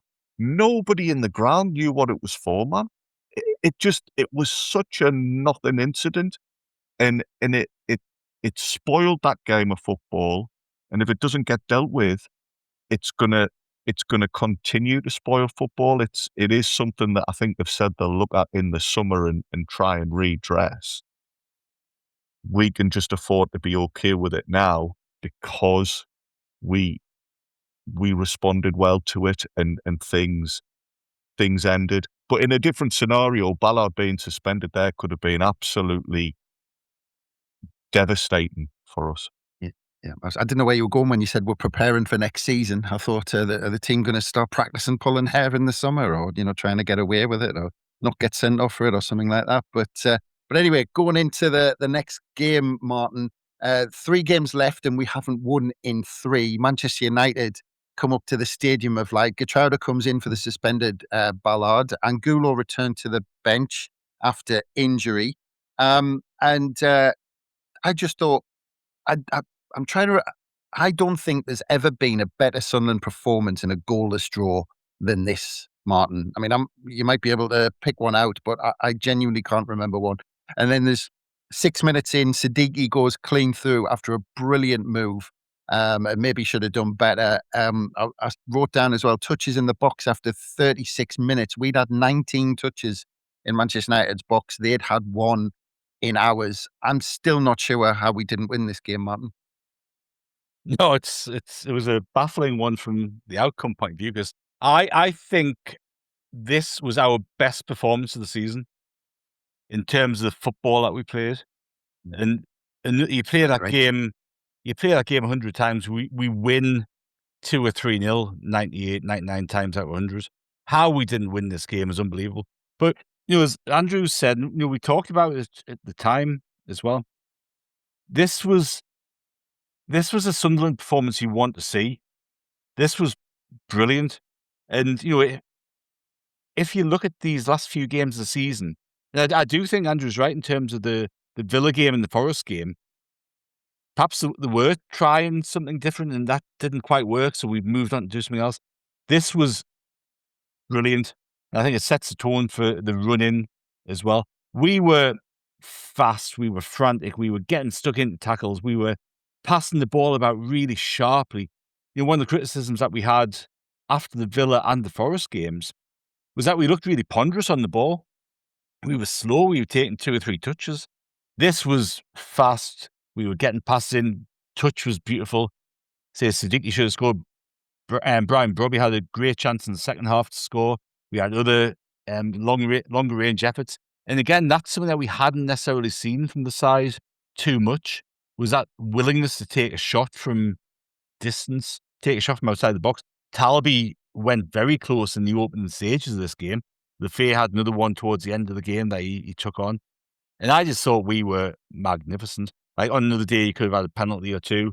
Like, I just thought this was, just from a footballing perspective, obviously the result wasn't, but from a footballing perspective, this was our best performance of the season. And hopefully it sets the template for what the team want to achieve next season. Because, you look at Manchester United's form since Carrick went in. They were the form team in the Premier League. Like, if they'd carried on the form that they'd shown since Carrick came in, they'd win the league. That's how good Manchester United were in the second half of the season. And we absolutely tore them to shreds. Yeah. But despite that fantastic performance, Gav, looking at the league table, we dropped down to 12th because we haven't won in 4 games. And we are 5 points behind Brighton, who are in 7th with just 2 games to go. As we travel to David Moyes' Everton, the Hill Dickinson, and it's probably fantastic that we land on this one for you, Gav, because Angulo came into the side for Talby. We're losing at half-time 1-0 to a pretty crap Everton side, who we're the better team, but we're not really creating much. But the second half, we equalise with Robbie on the hour, and Everton just kind of roll over for us after that, and we're too good for them. Diarra and Rig make the difference in the late stages, goals from Spider-Man and Isidore. And you have a cracking day out in the sun, Gav. Aye, it wasn't a bad one, was it? I think I kind of talked about this in the build-up to, maybe in the build-up to this game, but it's certainly in that little run, the build-up to that run. I was talking about how it had a feel about it. I had a similar feeling as I did when we managed to sneak in the playoffs in the Championship under Mowbray. There was just something about it where I was like, well, we've got now to lose, really, so we might as well go for it. And that's kind of how this game played out. It was almost like a freak run of results has to occur, and we have to win the game for us to be in with a shout of qualifying for Europe. And, from what we've come to learn and we've heard from the players and stuff, they were solely focused on getting the job done, and they were so determined to make it happen. And on the other side of the pitch, you had an Everton team who still were in with the shout of qualifying for Europe, but for all intents and purposes, looked like they'd give up. They definitely look like they're on the beach. I mean, Moyes chucking on Seamus Coleman as a token gesture at the end of the game when it was only 2-1 at that point. They could have got back in the game. There were 2 places ahead of us going into the game as well. Yeah, and basically he didn't treat the game with the respect it deserved, which is funny to me because he did that when we played Chelsea right at the end of his reign, if you remember, and he had allowed that farce to occur where we played our part in John Terry leaving the pitch, and I couldn't get that out of my mind when I was thinking about him chucking on Coleman for this game. I was thinking, well, you've barely used. If you look, I don't think Seamus Coleman played an awful lot last season, but he gets on the pitch for his final ever game, and it was still in the balance, and it played out of hand because he fell asleep, didn't he, for the Isidore goal? But we were so into this game, and the fans were too, and it was a great day out, like a brilliant day out. If anybody gets a chance to go to that new Everton stadium next season, take it because it's cracking, and it just had a great feel about it. Even seeing Nyron Nosworthy on the concourse before the game and things like that, it was a good feeling about all of it. And hey, what a result! One of my favourite ever away days. I love this full day out so much. We got down there nice and early. We're in the pubs around the ground, into the fan zone before the match. Like I say, the atmosphere was brilliant on the concourse. I think actually it was a bit of a weird one. For some reason at half time, that Spirit in the Sky Lee Catamole song just got sang on repeat for a good 20 minutes or so. So everyone was in great spirits. And, the players backed it up with the performance. And when you look at the season, actually, this was a massive result, and yet again we delivered. We keep doing this. We keep turning up when it matters most and getting points and getting results. This team just doesn't know when it's beaten. And I really enjoyed my day out. It was brilliant. Yeah, absolutely, and it did take us into the final. Oh, sorry, go on, Martin. No, it's just a couple of things with this game that are worth talking about briefly or mentioning. And I should have mentioned Gertrudo in the Man U game because he came back in the team and he was brilliant, wasn't he? He retained his place for this game and was superb. And also, Alderete went off early in the first half, didn't he? And 09 came on. And Luke 09 turned in a superb display in central defence and really kept them at bay. And again, when you're looking at little things now, patterns of play, and looking at how we want to improve and trying to improve, that goal that Robbie scored, the pass that Lefay puts through to him from a central position was magnificent. And you're kind of looking at going, how do you get Lefay into those more central areas so he can do more things like that, get him on the ball more? Because while he does a great job out in the wing, he's wasted out in the wing because he doesn't get on the ball as much. So again, that was kind of, again, looking at the indication of next season, how Lefay takes up those positions centrally, I suspect is something that we're working on, and that paid dividends. And he got a goal, and his goal was, it was a funny sort of goal, wasn't it? It was kind of a rebound onto him, and he stuck it away, but it was really well deserved. And obviously, the celebration was well planned out as well. But such a good win, So nice to do it over Moyes, who I have no time for whatsoever. Yeah. And just a quick note on that second goal as well. It was a fantastic header by Ronaldo that started it all off, which I was impressed with at the time. And the other thing I just quickly wanted to mention as well, the fantastic tribute to Bradley Lowry as well. So credit to Everton for that. But we do come finally to the final day of the season, and nothing. It was still. We're talking about our chances. We're in 10th going into the final day against Chelsea, who are above us in 8th. They were only a point ahead. Brentford are in 9th, a point ahead of us, on the same as Chelsea. And then Brighton are on 2 points ahead of us in 7th. So we needed a lot to go our way, but we needed to do our bit, Andrew. Look, we've talked a lot about this day in pods and the top moments pods, which I recommend everybody to give a listen, because the lads try and get across what that day meant in terms of the emotion of it and the atmosphere and everything around it before the game and during the game and after the game. But we've talked a bit about the performance as well, Andrew, and everything around it. But just to take a little bit of a different angle, we did achieve qualification for the Europa League. But again, we've talked about that preparation, Andrew, and those performances in the last 3 or 4 Premier League games, including this one against Chelsea, gets me really excited for next season. It's almost like we've already started to evolve. Yeah, I mean, we swamped Chelsea. Certainly up until 2-0 up, we were all over them. We were playing fantastic football. And if this is the genesis of a new Sunderland, if this is going to be like Sunderland 2.0 in the Premier League, I can't wait, because we were still solid in defence, but just so threatening in attack. We really took it to them. It was a relief to see Sunderland not choke on the big occasion. The fans might have been anxious before. Are we going to do it? Are we going to blow it? Blah, blah, blah. But the players just were on another level. Their approach was fantastic.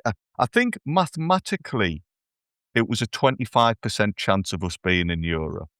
But I actually was confident. I thought we were going to do it. I never expected us to be that good, though. And yeah, if these last few weeks are a sign of what to expect from Sunderland, as Jacques said himself afterwards, this could be only the beginning. And And if I did complain earlier on in the pod that I only ever got to talk about the bad defeats, Chris, you've done us a favour there by giving us such a memorable occasion to remember. This will be a day that Sunderland fans talk about for years and years and years. Yeah, well, to be fair, I'm going to go around all of you for this one because I think it's worth it. But go to you, Martin, about that last day of the season. We had to do our bit. We had to, again, we needed a lot of things to go our way. But again, just as a performance and a pressure day, but going back to the Championship, I think you go back to even right at the beginning under Regis Labris, the games against Leeds and Sheffield United. It's amazing how Regis Labris organises his team when the pressure's on and we've got massive games. This team just always turns up. Yeah, I think you can't overlook the impact that the Briss has on that sort of performance. Because, as we've talked about all the way through these 3 pods that we've done, he is so calm, so thoughtful, so strategic and logical, and he just exudes confidence. And, we were talking the other day, like, he'll go in the dressing room and he won't be chucking the things around. He won't be telling people they're useless. He'll be composed, articulate, and he'll get confidence from the players and buy-in from the players because they know they can make mistakes, but they also know that he demands absolutely everything, and he's ruthless making decisions as well. And this performance, in years gone by, you'd be looking at a game like this, and I honestly thought if we won, we'd finish in the Europa League because I didn't see the other 2 teams winning their games that they would have had to have won. I had no doubt in my mind that we would turn in performance. Now, whether it was good enough to win or not, who knows which Chelsea turn up on the day. And that's an interesting thing in itself, isn't it? Because, they'd appointed Alonso.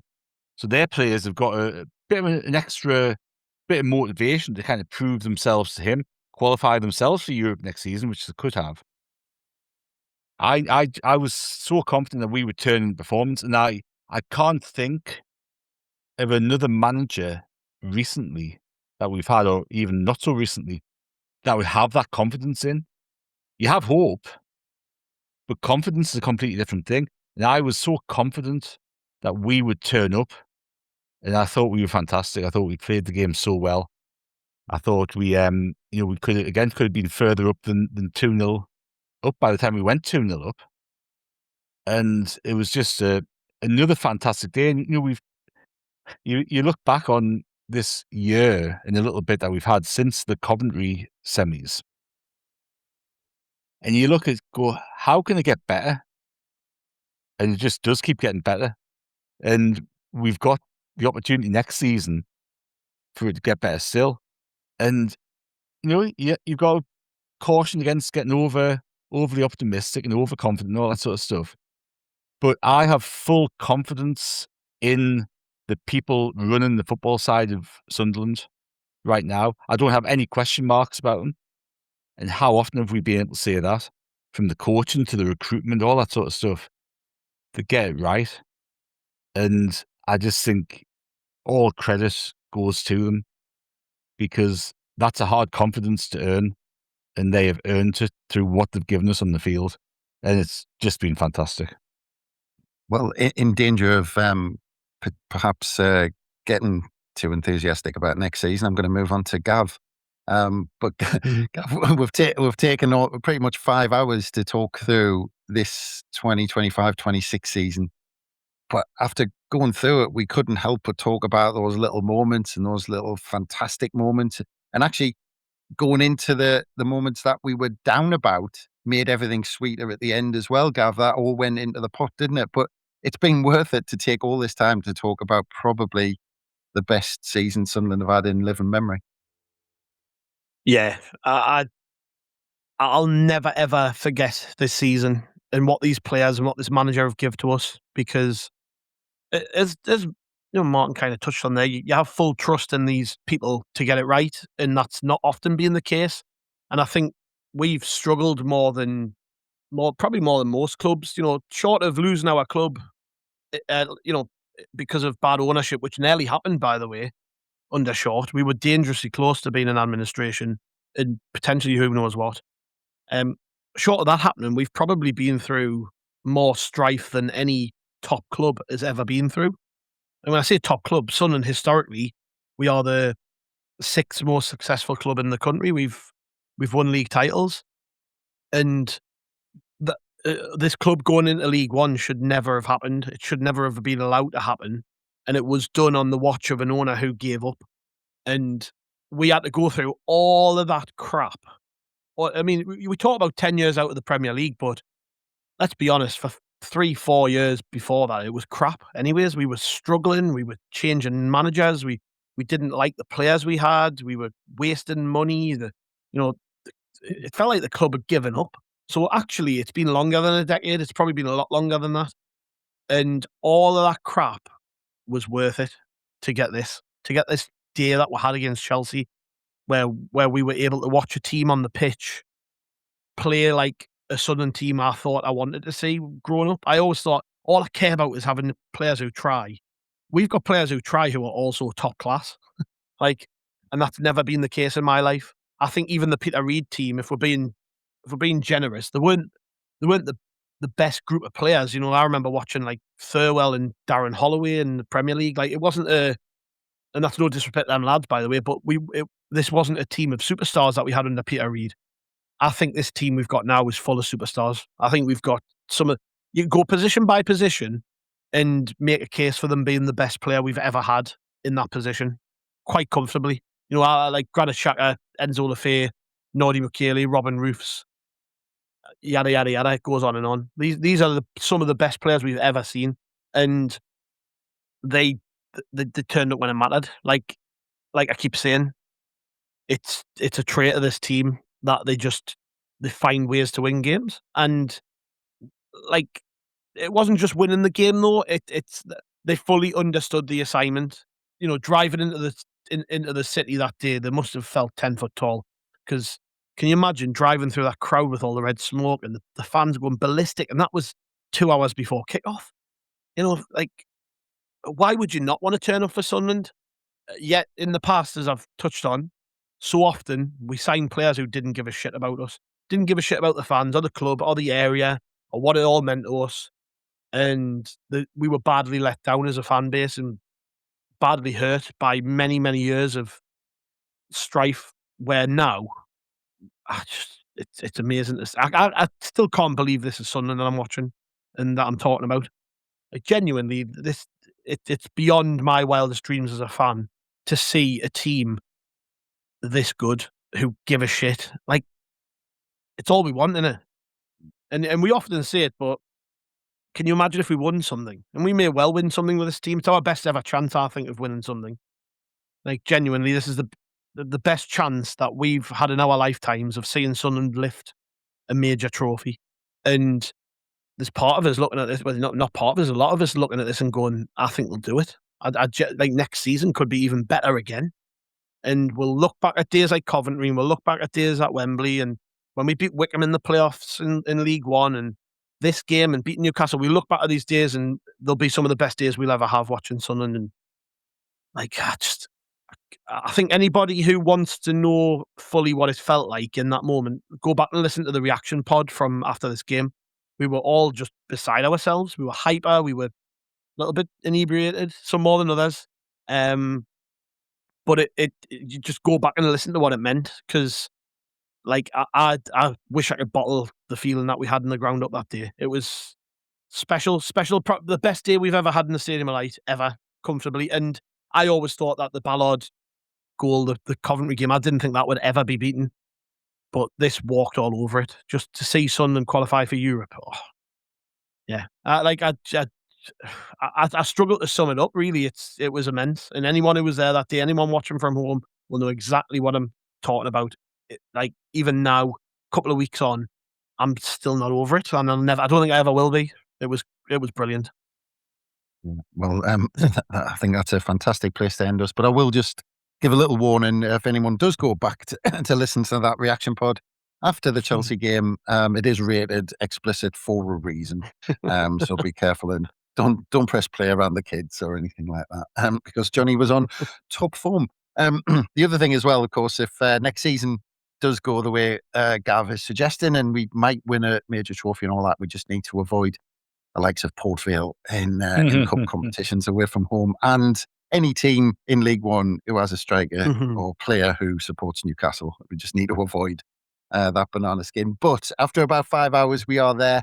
It was worth doing, so I just leave you to say thank you very much to Gav, Andrew, and Martin for your time. It's been fantastic to look through all of that again, gents. So really appreciate your time. But we really need to go now because I need the loo more than anything else.